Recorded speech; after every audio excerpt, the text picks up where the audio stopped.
আসসালামু আলাইকুম দর্শক, দুদিন আগেই আপনাদের সামনে মন্তব্য করেছিলাম যে যতটুকু শোনা যাচ্ছে, যতটুকু খবর পাচ্ছি, ভারত ধীরে ধীরে চারদিক থেকে বাংলাদেশকে ঘিরে ধরবে এবং তার সর্বশেষ উদাহরণটি হচ্ছে বাংলাদেশের সঙ্গে ভারতের রেল ট্রানজিট বিষয়ে যে 5,000 কোটি রুপির প্রকল্প ছিল সেটি ভারত নিজেই স্থগিত করেছে এবং তারা একের পর এক খোলা বার্তা দেওয়ার মাধ্যমে বুঝিয়ে দিচ্ছে যে আমাদের ডক্টর মোহাম্মদ ইউনূস সরকারের প্রতি সমর্থন তো তাদের দূরের কথা, বরং এই সরকারের বিরুদ্ধে তারা যা যা করার তা করবে। এবং আরও একটু উদাহরণ দিয়ে রাখি, বাংলাদেশে নিযুক্ত ভারতের সাবেক হাই কমিশনার, বিজেপি সরকারের অন্যতম থিঙ্ক ট্যাঙ্ক কূটনীতিবিদ বিনা সিকরি ওপেন বলেছেন ডক্টর মোহাম্মদ ইউনূস ভারতের নিরাপত্তার জন্য হুমকি। আমি সে বিষয়ে পরে আসছি, আগে ট্রানজিট প্রকল্পটা নিয়ে একটু কথা বলি।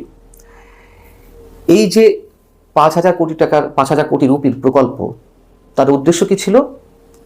ভারতের মূল ভূখণ্ডের সঙ্গে তাদের যে উত্তর পূর্বাঞ্চলীয় 7 সিস্টার বা 7 অঙ্গরাজ্য, সেগুলোর সঙ্গে সরাসরি সংযুক্তি ঘটানো। শিলিগুড়ি যে করিডোর রয়েছে, যেটিকে আমরা চিকেন নেক হিসেবে জানি, সেটির উপরে নির্ভরতা কমিয়ে বাংলাদেশের আগরতলা, আখাউড়া, মংলা, খুলনা এবং জয়দেবপুর থেকে ঢাকা পর্যন্ত রেল প্রকল্পের মাধ্যমে এই সংযুক্তিটা তারা ঘটাতে চেয়েছিল। এবং এর পাশাপাশি আরও 5টি বিষয়ে সমীক্ষার কাজ করার কথা ছিল, সেটিও স্থগিত করা হয়েছে। কারণ কি? কারণ তো আমরা সবাই বুঝতে পারছি এবং তারাও ওপেন এটি বলছে। ভারতের the Hindu, the business line সরাসরি তাদের কূটনৈতিক সূত্রে বরাত দিয়ে বলছে বাংলাদেশের যে রাজনৈতিক অস্থিতিশীলতা এবং এখানে কাজ করতে এসে ভারতীয় কর্মীদের যে নিরাপত্তাহীনতা দেখা দেবে, সে কারণেই এই প্রকল্প স্থগিত করা হয়েছে। আর স্থগিত বললেও ভুল হবে, মোটামুটি বাতিল বলা যেতে পারে। এটুকু কতটুকু এগ্রিমেন্টের মধ্যে পড়ে, কতটুকু দ্বিপাক্ষিক আলোচনার বাইরে গিয়ে পড়ে, সেটি অন্য বিতর্ক। তারা করেছে এবং তারা বিকল্প হিসেবে কি বেছে নিচ্ছে? তারা বিকল্পটাও ভেবে রেখেছে, তারা ভুটান এবং নেপালের মধ্য দিয়ে এই ধরনের ট্রানজিট সুবিধা নিয়ে 7 সিস্টার্সের সঙ্গে তাদের মূল ভূখণ্ডের সংযুক্তি ঘটাবে। এবং তারা বলছে যে এক্ষেত্রে তাদের প্রকল্প ব্যয় আরও কম হবে। যেখানে 5,000 কোটি রুপি ছিল, সেখানে 3.5 থেকে 4,000 কোটি রুপির মধ্যে শেষ করা যাবে। এবং বলছিলাম যে তাদের খানিকটা ক্ষতির শিকার হলেও আমাদের ডক্টর মোহাম্মদ ইউনূস সরকারের সাথে কোনো ধরনের কাজ তারা করবে না। কারণ তিস্তা প্রকল্প নিয়ে আমাদের জানা আছে, তিস্তা প্রকল্পটা এই চিকেন নেকের কাছেই হওয়ার কথা ছিল এবং সেখানে চীন যদি অর্থায়ন করে সেই প্রকল্পে, তাদের নিরাপত্তার জন্য হুমকি হবে। তারা চাইছিল তারা অর্থায়ন করবে।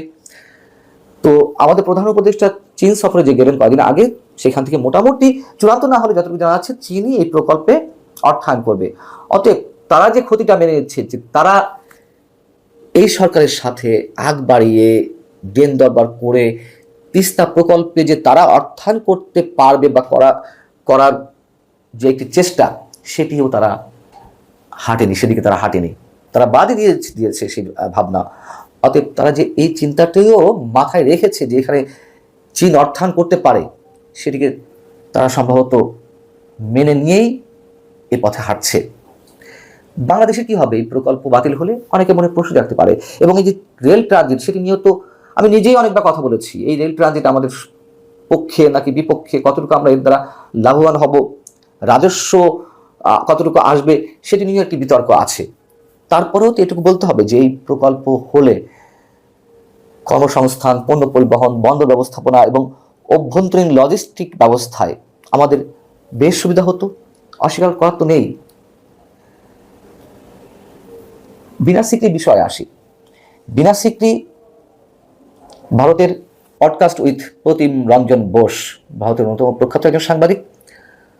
প্রতিম রঞ্জন বোসের সাথে তার এই একটি ইউটিউব প্রোগ্রামে বিনা সিকরি যে ইন্টারভিউ দিয়েছেন, সেখানে তিনি বলছেন ডক্টর মোহাম্মদ ইউনূস সরকারকে উদ্দেশ্য করে, এখন যারা বাংলাদেশের ক্ষমতায় রয়েছে তারা 71-এর শত্রু, তারা বাংলাদেশকে আগের অবস্থায় ফিরিয়ে নিতে চায়, তারা ফেডারেশন সরকার করতে চায়, ফেডারেল সরকার।